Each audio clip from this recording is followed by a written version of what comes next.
Kasus ketiga ini adalah tugas upload 3CM. Saya punya segitiga sembarang. Ya. Jelek banget ya. Ya. Sisi A, sisi B, sisi C. Ya. Si A-nya, saya tulis berapa kemarin ya? Saya lupa. Misal A-nya 6, B-nya 8. Nah, sudut C, jadi kalau sudut C itu yang ini sudut C. Sudut C itu maksudnya adalah sudut di depan sisi C. Kalau sudut B berarti sudut di depan sisi B. Berarti ini sudut B. Ini sudut C. Sudut A ya. Sudut C itu misalkan 30 derajat. Jadi saya punya segitiga nih. Misalkan adalah seorang guru. Guru, anak-anak, ini saya punya segitiga. Ya, segitiga ini bawaan pabriknya saya beli di toko. Bawaan tokonya adalah panjangnya A 6 cm, panjangnya B adalah 8 cm, kemudian sudut yang mengapit di antara keduanya adalah 30 derajat. Oke, silakan kalian ukur dengan menggunakan alat ukur kalian di rumah. Ya. Lalu hitung besarnya kesalahan perhitungan kalian dengan alat ukur yang ada. Jika saya memberikan toleransi kesalahan linier maksimal yang diizinkan, kesalahan linier yang diizinkan, berarti kalau yang diizinkan maksimal ya, yang namanya kesalahan berarti maksimal. Ya, kesalahan relatif yang diizinkan ya, maksimal untuk untuk pengukuran linier itu adalah misalkan 5%, gede banget ya 5%. Sementara kesalahan angular yang diizinkan maksimalnya adalah 2%. Ya. Nah, pengertian kesalahan linier jadi gini. Linier itu berarti pengukuran yang satuannya kilometer, lalu meter, ya. Jadi satu kesalahan yang menggunakan alat ukur penggaris, meteran bahan, tukang atau bangunan ya, itu kesalahan linier. Jadi kalau misalkan aktualnya sisi A 6 cm, maka Anda hanya boleh melakukan kesalahan dengan hasil pengukurannya itu adalah 6 plus minus 5% dari 6. Gitu. Ya. Jadi 5% dari 6 berapa? Misalkan 5% dari 6 adalah 0,5 misalkan. Berarti pengukuran Anda itu berkisar dari 6 dikurangi 0,5 sampai dengan 6 ditambah 0,5. Itu maksudnya. Ya. Jadi kalau ternyata si siswa melakukan pengukuran, hasil pengukurannya adalah 5,1, maka itu tidak diizinkan, dia harus mengulang lagi. Sampai diperoleh hasil pengukurannya itu berada pada toleransi yang diizinkan. Gitu loh. Oke. Jadi jika seandainya saya berikan maksimal kesalahan linier adalah 5%, kalau kesalahan angular itu adalah yang berhubungan dengan sudut. Ya. Jadi kalau 30 derajat, maka nanti perhitungan Anda ya itu hanya boleh 30 derajat plus minus 2% dari 30. Ya, kalau B berarti 8 plus minus 5% dari 8. Gitu. Nah, pertanyaannya adalah berapa persentase kesalahan perhitungan luas segitiga jika berapa persentase kesalahan luas segitiga yang dilakukan jika batasannya adalah ini.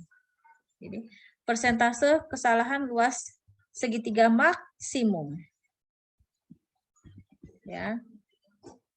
Kata-kata maksimum ini menunjukkan boleh, berarti ambil yang maksimalnya 5% dan 2%. Kalau dibilangin maksimal 5%, berarti kan kesalahan 2% boleh dong. Kesalahan 0,5% boleh dong. Tapi di sini dijelaskan bahwa kesalahan maksimumnya, berarti gunakan yang maksimalnya, berarti 5% ya. Gitu. Nah, berarti kalau persen kesalahan luas segitiga maksimum, maka Anda harus mengukur, Anda harus cari tahu deviasi deviasi luas segitiga, dibagi dengan luas segitiga yang sesungguhnya dikali 100%. Nah, luas segitiga yang sesungguhnya berarti Anda pakai yang ini. Ya, ini cari. Luas segitiga itu kalau nggak salah yang rumusnya setengah A kali B dikali sudut C. Nanti dicek ya. Kok dikali sudut C? Sin. Nanti tolong dicek. Luas segitiga itu setengah A dikali B sin C. Dicek. Ya. Jadi cari luasnya dengan menggunakan A, B, dan C ini. Ini adalah luas yang sesungguhnya. Lalu cari luas yang Anda hitung sendiri akibat Anda mengukur A, B, dan sudut C dengan alat ukur Anda. Berarti nanti setengah A aksen dikali B aksen dikali sin C aksen. Nah, berarti kuncinya adalah Anda cari berapa A aksen, berapa B aksen, berapa C aksen. Baru bisa cari L aksen. Nah, deviasi L ini berarti adalah perbedaan mutlak ya, mutlak selisih dari L aksen dengan M. Letakkan di sini. Lalu dikali L, L-nya adalah yang ini. Baru dikali 100%. Oke, sampai di sini ada pertanyaan, silakan. Pertanyaan soalnya bukan jawabannya ya, jawabannya cari sendiri. Silakan. Saya beri waktu sebelum perkuliahan sebelumnya harus sudah diselesaikan. Oke, ini tugasnya. Berikutnya ada kasus. Bentar. Oke. Saya pindahkan share screen-nya ke Word. Oke. Ini bisa Anda lihat, ini adalah Matek 2 untuk susulan semester 108 tahun 2018. Ya. Tidak ada satupun yang benar di nomor 2. Jadi saya punya rangkaian hambatan yang saya rangkai secara paralel. Ya. Ada 2 buah tahanan, ada 2 buah hambatan, R1 dan R2. Berarti R totalnya adalah R1 kali R2 dibagi R1 tambah R2. Nah, yang ditanya adalah, tentukan persentase perubahan R jika R1 yang nilainya harusnya 8 ternyata bertambah 0,2. Ya. Kemudian R2 yang nilai awalnya 6 ohm ternyata berkurang 0,1. Ditanya persentase perubahan R. Nah, kasus seperti ini mirip-mirip dengan kasus pertama dan kedua. Bedanya apa? Pada kasus pertama, saya balik dulu ke whiteboard.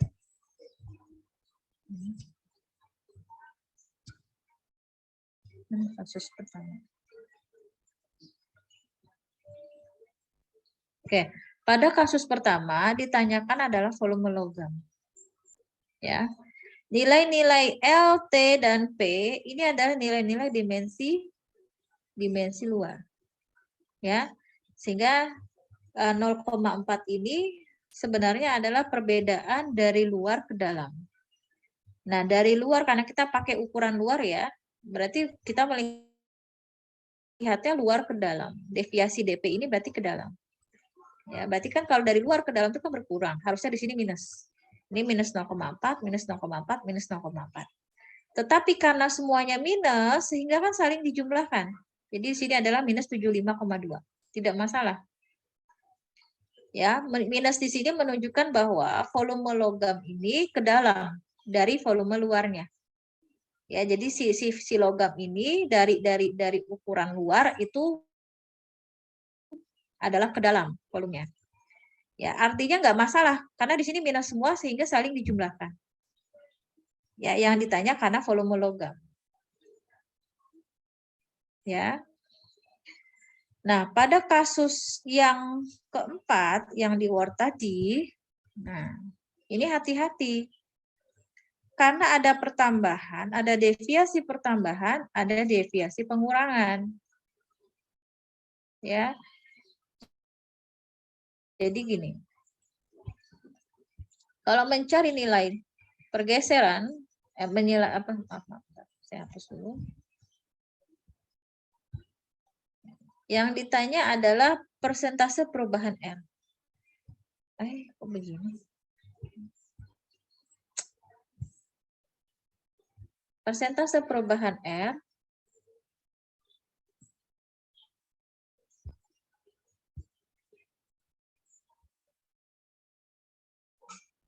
berarti adalah delta R dibagi R yang realnya, nilai sebelum bergeser dikali 100%.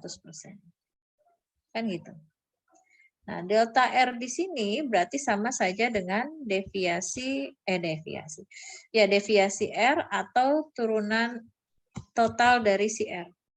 Berarti do R per do R1 dikali DR1 ditambah do R per do R2 dikali pergeseran nilai R2. Ya. Kalau yang bagian ini nggak masalah ya. Tinggal ini diturunkan terhadap R1. Ya, berarti ini kita melihatnya U per V, kan gitu. U per V berarti nanti nurunkannya adalah U aksen dikali V minus U dikali V aksen dibagi V kuadrat, kan gitu ya. Nah, masalahnya muncul hati-hati di sini. DR1 karena nilai R1-nya bertambah, maka nanti deviasinya adalah positif 0,2. Ya. Tetapi karena R2-nya berkurang, maka Anda masukkannya adalah minus 0,1 gitu. Hati-hati. Sampai di sini paham? Ada yang mau ditanyakan? Nah, kalau sudah dapat nanti tinggal dimasukkan ke ini, masukkan ke sini. Maka dapat persentase perubahan nilai R. Oke, sebelum saya tutup perkuliahan kita, ada pertanyaan kah?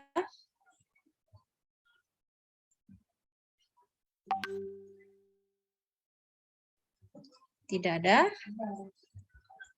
Oke, yang belum absen siapa?